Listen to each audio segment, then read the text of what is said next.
നിങ്ങളുടെ ഇഷ്ട പരമ്പരകൾ എക്സ്ക്ലൂസീവായി സൺ നെക്സ്റ്റ് ആപ്പിലൂടെ തികച്ചും ഫ്രീ ആയി. ഇപ്പോഴേ ആപ്പ് ഡൗൺലോഡ് ചെയ്യൂ. അയ്യോ, എല്ലാവരുടെയും കാര്യം അല്ലച്ചോ, ഞങ്ങളുടെ സെബാന്റെ കാര്യമാ ചോദിച്ചത്. അതെ അച്ചു, അവന്റെ കാര്യം കൂടിയാ പറഞ്ഞത്. ദൈവകൃപയിൽ അടിയുറച്ച് വിശ്വസിക്കുന്ന ഒരു മാനേജ്മെന്റ് സ്ഥാപനമാണ് ഞങ്ങളുടേത്. അവിടെ ഇത്തരം തോന്നിയാസങ്ങളൊന്നും ഞങ്ങൾ അനുവദിക്കുകയല്ല. അതിനിപ്പോ അനുവാദം ചോദിച്ചിട്ടല്ലല്ലോ രണ്ട് മനസ്സുകൾ തമ്മിൽ അടുക്കുന്നത്. അല്ലച്ചോ, ഈ പൂജ ഇപ്പൊ ശരിക്കും എവിടെ ഉണ്ട്? ഏതായാലും ഇവിടില്ല. പിന്നെ എവിടെ കാണും? അതവിടെ വീട്ടിൽ പോയി അന്വേഷിക്കണം. അതിനെന്തിനാ അച്ഛൻ ഇങ്ങനെ ശോഭിക്കുന്നേ?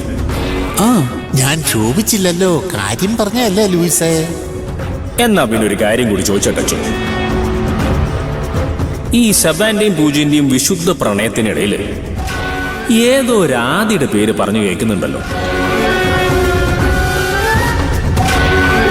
അവനെ പറ്റി എന്നതാ അച്ഛന്റെ അഭിപ്രായം? നിങ്ങൾ ഉദ്ദേശിക്കുന്നത് ആദിത്യന്റെ കാര്യമാണോ?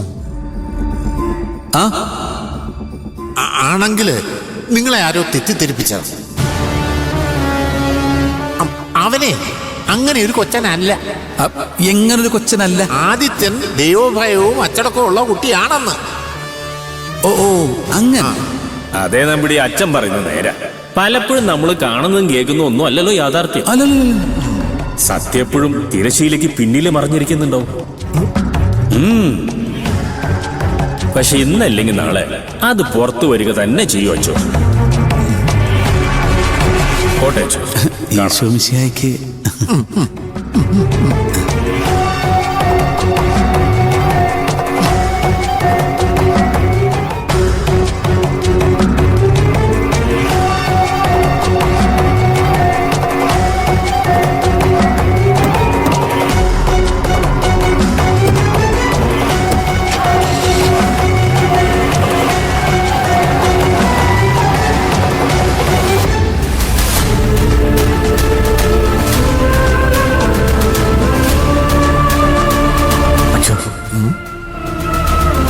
പേടിക്കണ്ട, കുംഭസാര രഹസ്യം വെളിപ്പെടുത്താൻ പുരോഹിതന് അനുവാദമില്ല.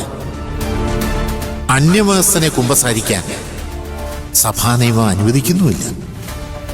എന്നിട്ടും ഞാൻ നിന്റെ കുംഭസാരം കേട്ടത് മതമല്ല മനുഷ്യനാണ് വലുതെന്ന് എന്റെ ദൈവം എന്നോട് പറഞ്ഞിട്ടുള്ളതുകൊണ്ടാ. എല്ലാം ഒന്ന് ആറിത്തണുക്കും വരെ നിനക്ക് ഇവിടെ രഹസ്യമായി താമസിക്കാം. അച്ചോ ബാഗ് വാങ്ങിച്ചു.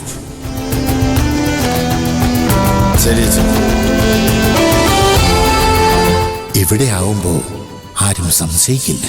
അച്ഛോ, പൂജ അത് നീ എനിക്ക് വിട്ടേക്ക്. അവളെ ഞാൻ അന്വേഷിച്ച് കണ്ടുപിടിച്ചോളാം.